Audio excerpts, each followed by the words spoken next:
آج کی اس گفتگو سے آپ لوگ یہ اندازہ لگانے میں کامیاب ہوں گے یا شاید سوچنے پہ مجبور ہوں گے کہ خدا کیسا ہے یا کیسا ہونا چاہیے اور ہم خدا کو کیسا سمجھتے ہیں۔ آئنسٹائن سے کسی نے پوچھا کہ کیا آپ خدا پر ایمان رکھتے ہیں؟ وقت کا دھارا بدلنے والے سائنسدان نے جواب دیا، میں اسپینوزا کے خدا کو مانتا ہوں۔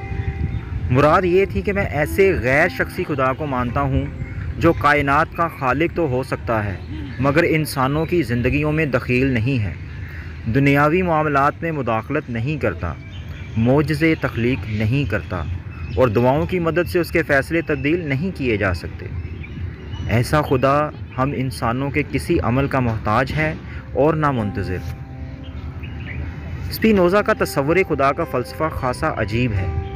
ایک سطر میں اگر اسے بیان کیا جائے تو اسپینوزا کا خدا کسی انسان کا سرپرست اعلیٰ یا نجات دہندہ نہیں، اور نہ ہی یہ خدا انسانوں کی داد رسی کے لیے ہمہ وقت دستیاب ہے، بلکہ یہ ایک ایسا غیر شخصی جوہر ہے جو کائنات کو کڑے اور ناقابل تغیر قوانین کے تحت چلاتا ہے۔ ان قوانین کے آگے کسی دعا اور اپیل کی کوئی گنجائش نہیں۔ یہ قوانین ہر جگہ اٹل ہیں اور کبھی تبدیل نہیں ہوتے۔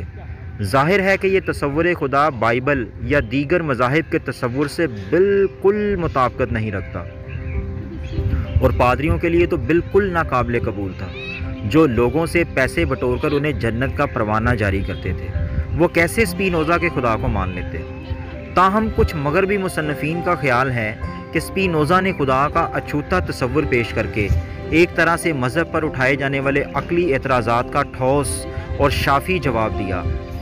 گو کہ اس زمانے میں سائنس نے ابھی اتنی ترقی نہیں کی تھی، مگر اس کے باوجود مذہب کے باب میں سوال اٹھنا شروع ہو گئے تھے جن کے جواب کے لیے ایک نئے علم الکلام کی ضرورت تھی۔ یہ ضرورت اسپینوزا نے پوری کی۔ اسپینوزا کا تصور خدا بظاہر مؤدبانہ انداز میں خدا کے وجود کا انکار ہے، مگر حقیقت میں اسپینوزا خدا کے وجود کا قائل تھا۔ اسپینوزا کا ایک مقالہ مذہب اور ریاست پر بھی ہے، جس میں وہ کہتا ہے کہ سب صحیفے بنیادی طور پر انسانوں اور تمام نسل انسانی کے لیے لکھے گئے ہیں، لہٰذا ان کا مواد ایسا ہونا چاہیے تھا جسے عوامی طور پر سمجھنا مشکل نہ ہو۔ ان صحیفوں میں علت و معلول کے کلیے کے تحت معاملات کی تشریح نہیں کی گئی، بلکہ انہیں اس انداز میں بیان کیا گیا ہے کہ زیادہ سے زیادہ لوگوں کو متاثر کیا جا سکے۔ اس کا مقصد انسانی عقل کو ابھار کر قائل کرنا نہیں، بلکہ انسانی تخیل کو جھنجھوڑنا ہے۔ اسی وجہ سے ہمیں ان میں جا بجا معجزوں کی باتیں اور خدا کا شخصی وجود مصروف عمل نظر آتا ہے۔ داستان فلسفہ میں وول ڈیورنٹ لکھتا ہے کہ اسپینوزا کے مطابق اگر اس اصول پر بائبل کو سمجھنے کی کوشش کی جائے تو ہمیں اس میں کوئی تضاد نظر نہیں آئے گا، لیکن اگر ہم لفظی تشریح کرنے بیٹھیں گے تو پھر معاملہ الجھ جائے گا۔ دونوں قسم کی تشریحات کا اپنا مقام اور مقصد ہے۔ لوگوں کو ہمیشہ ایک ایسا مذہب چاہیے ہوگا جس میں کسی مافوق الفطرت وجود کا تصور ہو۔ اگر ایسے کسی مذہب کا تصور ختم کرنے کی کوشش کی جائے گی تو لوگ نیا مذہب تخلیق کر لیں گے۔ تاہم ایک فلسفی کو یہ علم ہونا چاہیے کہ خدا اور قدرت ایک ہی ہیں جو غیر متغیر قانون کے تحت کام کرتے ہیں۔ صفحہ 210۔ مشہور مسلم مفکر ابن سینا کا بھی خدا کے بارے میں کسی حد تک یہی غیر شخصی تصور تھا، جس پر بعد میں امام غزالی نے سخت تنقید کی۔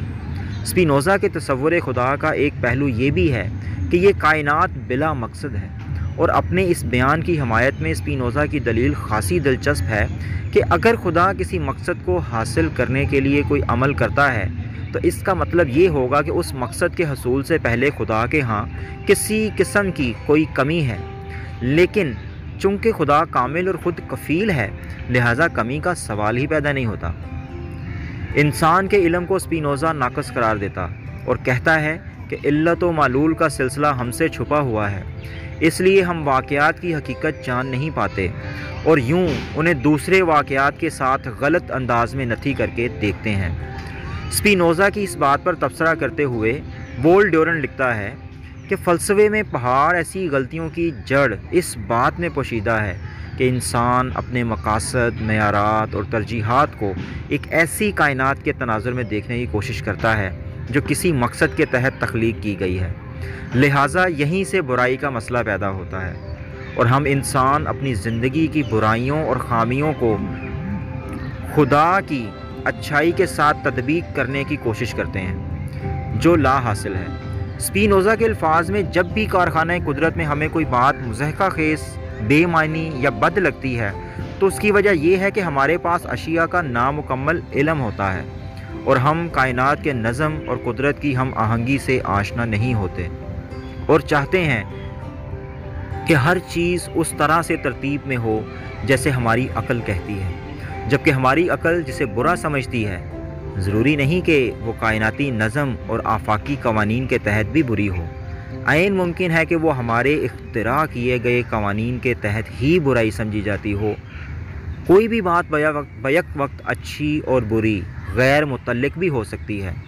مثال کے طور پر اداسی کے موڈ میں موسیقی خوشگوار اثر ڈال سکتی ہے، مگر کسی ماتمی موقع پر اسے برا سمجھا جائے گا، اور مردہ لوگوں کے لیے یہ بالکل غیر متعلق چیز ہے۔ اسپینوزا دراصل انسانوں کو اس بات کی ترغیب دیتا ہے کہ وہ اس کائنات کے رموز و اسرار اور قوانین کو سمجھیں اور ان کے مطابق اپنی زندگی کو بہتر بنانے کی کوشش کریں۔ انسانوں کی زندگی میں پیش آنے والے واقعات اندیکھے عوامل کا نتیجہ ہوتے ہیں، جنہیں کلی طور پر جاننا انسان کے بس میں نہیں۔ لہٰذا ایسی کسی ناگہانی واقعے سے نمٹنے کے وقت جذبات سے نہیں، عقل سے کام لینا چاہیے۔ اس لمحے کو اسپینوزا بونڈیج کا نام دیتا ہے، جہاں جذبات کا ریلا عقل کو بہا کر لے جاتا ہے۔ اس لمحے کو اپنے اوپر حاوی نہ ہونے دینا ہی کامیابی ہے۔ جناب یاسر پیرزادہ کے کالم سے اقتباس۔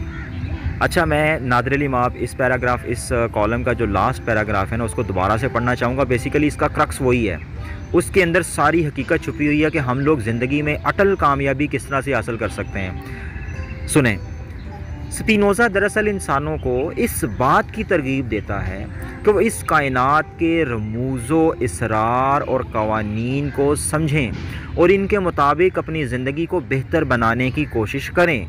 انسانوں کی زندگی میں پیش آنے والے واقعات اندیکھے عوامل کا نتیجہ ہوتے ہیں، جنہیں کلی طور پر جاننا انسان کے بس میں نہیں۔ لہٰذا ایسی کسی ناگہانی واقعے سے نمٹنے کے لیے جذبات سے نہیں، عقل سے کام لینا چاہیے۔ اور آپ اگر قرآن اور اسلام کی سٹڈی کرتے ہیں تو آپ کو تھوڑا بہت اس بات کا شعور ہوگا کہ اسلام میں جو بیان کیا جاتا ہے اس کا بھی مین مقصد یہی ہوتا ہے کہ جذبات جو ہیں وہ کنٹرول میں ہونے چاہیے۔ جذبات ختم کرنے کی بات اسلام میں کہیں نہیں کی گئی، نہ قرآن میں ہے۔ ہاں، جذبات کو ریگولیٹ کرنے کی کوشش کی گئی ہے۔ تو یہی بات آج کل کے دور پہ بھی آپ اگر دیکھیں تو سائیکالوجی یہ پروف کرتی ہے آج کل کے دور میں کہ بہترین انسان یا ذہین ترین انسان وہ ہوتا ہے جس کا سوشل آئی کیو جو ہے وہ ہائیسٹ ہوتا ہے، جس کو ای کیو بولتے ہیں، کہ یعنی ایموشنل کوشنٹ۔ پہلے ہوتا تھا آئی کیو جس کا ہائی ہوتا ہے وہ انجینئس ہوتا ہے، لیکن اس کو سائنس رد کر چکی ہے۔ وہ کہتے ہیں نہیں، جس کا ای کیو ہائی ہے یعنی ایموشنل کوشنٹ ہائی ہے، جو ایموشنز کو کنٹرول کرنا جانتا ہے یا ایموشنز کو ریگولیٹ کرنا جانتا ہے، وہ بندہ کامیاب ہے۔ اب اس کا مطلب کیا ہے؟ کس ٹائم پہ غصہ کرنا ہے، کس ٹائم پہ محبت دکھانی ہے، کس ٹائم پہ آپ نے ڈرنا ہے، کس ٹائم پہ ڈرانا ہے، یہ سارے جذبات کو کنٹرول کرنا جس انسان کو آ گیا، اس کی کامیابی کا سفر شروع ہو گیا۔ بہت شکریہ، اللہ حافظ۔